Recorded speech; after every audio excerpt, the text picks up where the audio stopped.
They're a whole lot better than stuffing, and I'm going to show you how to make an old-fashioned Southern cornbread and sausage stuffing. It's fabulous. Alright, so this is how we're going to start our sausage and cornbread stuffing, or dressing.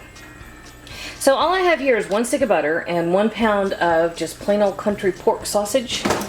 And I've got that over medium to medium-low heat.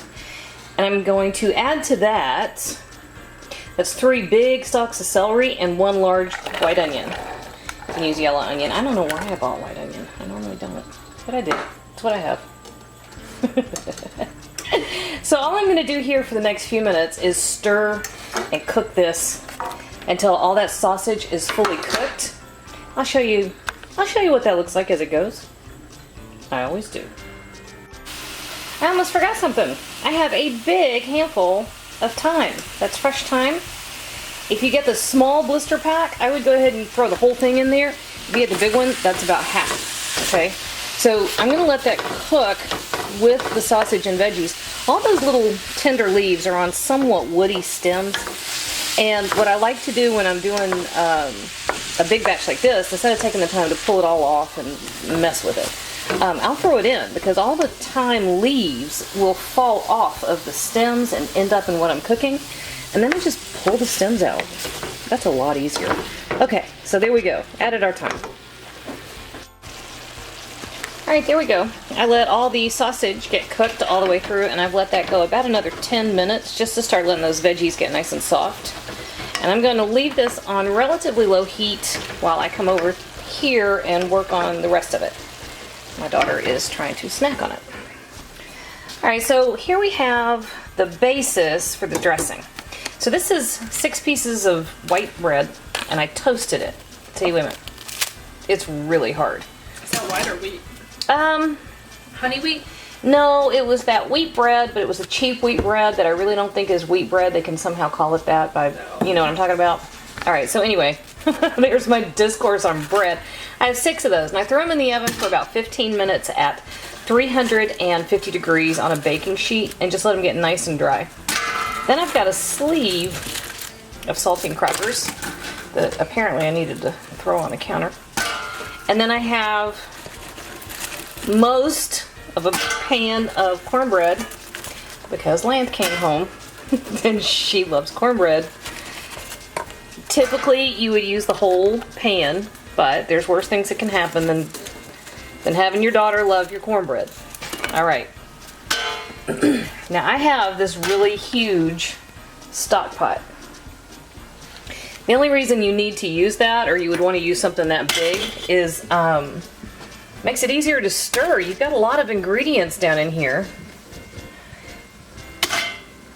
And a lot of them will reduce in volume by a lot. Get all the crispy bits of the cornbread. That really is good in the dressing. The volume will reduce a good bit as we add liquid. Let me get that out of the way.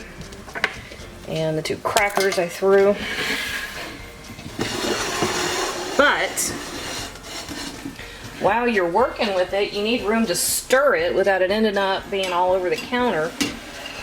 So I like using a great big stock pot to mix in. Alright, 6 eggs. You're going to whisk those up lightly. You don't have to beat them to death, but that's the first liquid. And it's the binder. So that goes in here, just right over the top of everything. And then we've got some seasonings we're going to add to this. Some pretty basic stuff. We have all that thyme that's working its way, falling off of the stems in our pot. We've got a tablespoon of kosher salt. And that's about 1.5 teaspoons of regular salt. And this is a big batch, okay? Good 2 full teaspoons of black pepper, a teaspoon of crushed red pepper flake, and then this was about 3 sprigs. You gonna focus for me? 3 sprigs of fresh sage that I minced up. You can use 1.5 teaspoons of dried sage, not a problem. And to this, and I don't think I can do this one-handed, but to this, I'm going to add all the stuff that we've been simmering over here not simmering really, it's sauteing mostly. You know what I'm talking about. The sausage, onion, and celery mixture. So give me a second, I'm gonna get all that mixed together, show you what's next. I have to be careful with my camera because it's trying to fog up my lens now. I just put the sausage and stuff in there, and then over here I have about a quart of turkey broth. I roasted a turkey, and I made broth with what was left over. I'm not entirely sure that I need all 100% of that liquid. I added about half, and I'm gonna let this sit for a few minutes, stir it really well, and then we're gonna take a look at it. We removed a ton of moisture from the bread. We've got those dry saltine crackers. We have the cornbread, which was actually really moist. But we don't know for sure how much moisture those things will absorb, right? And we want to replace what moisture we took out of the bread with as much rich, deep flavor as possible. So I hope the quart will be enough. If it doesn't, I've got some boxed chicken stock I'll throw in there to make up the difference. But I'm going to give it a stir and let it sit to see just how dry we're going to end up being. Okay, so this is what it looks like after I added the full quart. I did go ahead and add the full quart of turkey broth. Gave it a good stir, and you can see we still have really big chunks of crackers in here. Walk away and and there's a giant piece of bread. Give this about 10 minutes for the crackers and the bread to really absorb all the liquid from the eggs and the broth. And then you're gonna give it one more big stir before we see if it needs anything more. All right, I let this rest. School's out, the kids are driving by the house. I let this rest for about 10 minutes and gave it a good stir, and it's perfect. I'm not gonna add any more broth. I did give, of course, the 6 eggs, but I also gave the full quart of turkey broth. Now here's what we're gonna do. Oh, real quick, I'd like to say, if you have turkey broth, great. If you don't worry about it. I just happen to have roasted turkey broth, and of course it's my preference. This is going to be used with the turducken, so I like mimicking those flavors. But if you don't have it, don't worry about it. Use chicken broth, and it's fine. So I'm putting about half of this mixture. See that? That's our thyme. That one hasn't fully given up all its goodness. So I'm going to stick that in the batch I'm not baking yet. Anyway, I put about half of this in a baking dish that I buttered really well. And I'm going to bake this batch at 350 degrees for about 45 minutes to an hour. And the other half I am going to use to stuff our turducken. Haha. Now you can use, if you're making a turducken, you don't have to use this dressing, but I love it. Alright, so here's what I'm going to do.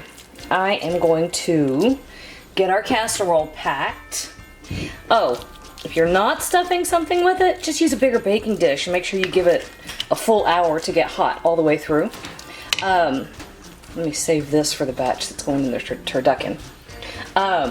Anyway, just there, in our casserole dish, 350 degrees, 45 minutes to an hour. How easy is that? Okay, here we go. Sorry about the robot in the background. My neighbor's dog. Alright, our cornbread and sausage dressing had right at 45 minutes. Nah, I think it went a little longer, more like 55. And so it's hot, and the top is beautifully crusted, and the texture is gorgeous. Man, that is spot on. Tastes like my childhood. Y'all need to try this one.